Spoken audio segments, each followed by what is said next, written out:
জননী। কি হলো? আমারে ছুটি দিয়া দেন।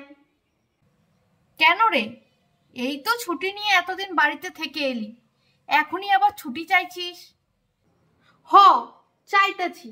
আমি কাম করুম না। হলোটা কি? কাজ করবি না কেন? এইখানে কাম করলে আমার লাইফ রিস্ক হইয়া যাইতেছে।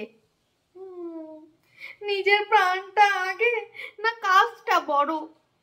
কি যে বলছিস? প্রাণ বড় না কাজ বড়? Life risk? আমি তো কিছুই বুঝতে পারছি না। আপনার বুঝা কাজ নাই, আমারে ছুটি দেন, বাড়ি যাই। বৌদি, কোনো ছুটি হবে না। দেখ কে এলো। আমি যাবো না, দরজা খুলুম না, আমারে পাইলে ওরা পিটাবো। আপনি যান।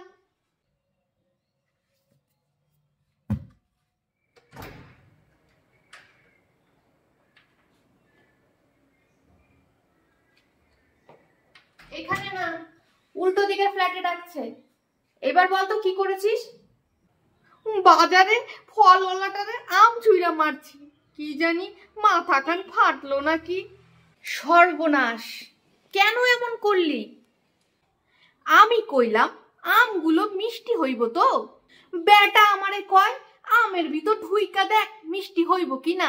আমার মাথা খান গরম হইয়া গেল। মারলাম একখান ইয়া বড় আম তুইলা। কইলাম তুই বেটা ঢোক আমের মধ্যে।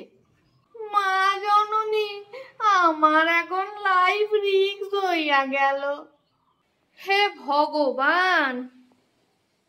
ভিডিওটি কেমন লাগলো অবশ্যই কমেন্ট করে জানাবেন এবং কোথা থেকে বসে দেখছেন সেটাও জানাবেন। ধন্যবাদ।